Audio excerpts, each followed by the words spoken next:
பரவாயில்லப்பா, எங்கள் வீட்டில் குட்டி பையன்லாம் வந்து ஹெல்ப் பண்ணுறான் அம்மாவுக்கு அப்படின்னு நினைக்காதீங்க. எனக்கு வேலை வைக்க தான் வந்திருக்கிறான் அவன். என்னென்னா ஈவினிங் ஸ்நாக்ஸ்க்காக காலையில் என்ன செய்கிறதுன்னு யோசிக்கிறத விட இப்போல்லாம் ஈவினிங் என்ன செய்கிறது, அதுவும் குட்டீஸ்க்கு பிடிச்ச மாதிரி அப்படின்னு யோசிச்சு செய்கிறதே பெரிய வேலையாக இருக்குது.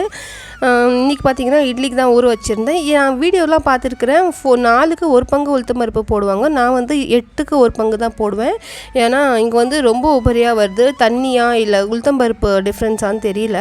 கூடவே தனியா பொடியும் அரைச்சி வச்சாச்சு. நான் ரொம்ப நாள் ஆச்சு கடையில் வாங்கி, இப்போலாம் வீட்டில் தான் அரைக்கிறது. இது பார்த்திங்கன்னா கல்யாண வீட்டு ஸ்பெஷல் சாம்பார் மசாலா. இந்த மசாலா போட்டு எப்போல்லாம் நான் வைக்கிறேனோ சாம்பார் வீட்டில் எல்லாருக்குமே ரொம்ப பிடிக்கும். சைட் டிஷ்ஷாக எல்லாமே நாங்கள் சாப்பிட்ருவோம். கொஞ்சம் அதிகமாகவே வச்சு நெக்ஸ்ட் டைமும் சூடு பண்ணி சாப்பிடுவேன். காலையில் இட்லிக்கு சட்னி மட்டும் செஞ்சுட்டு இந்த சாம்பாரே சூடு பண்ணி சாப்பிடலாம் அப்படின்ட்டு யோசிச்சுட்டே இருந்தேன். அப்புறம் ஞாபகம் வந்துச்சு, எல்லார் வீட்டில் தோசை சாய்க்கோ இருக்கிற மாதிரி எங்கள் வீட்டில் ஒரு சப்பாத்தி சாய்க்கோ இருக்குது. அது சப்பாத்தி செஞ்சே ஆகணும். யாரும் இல்லைங்க, என் ஹஸ்பண்ட் தான்.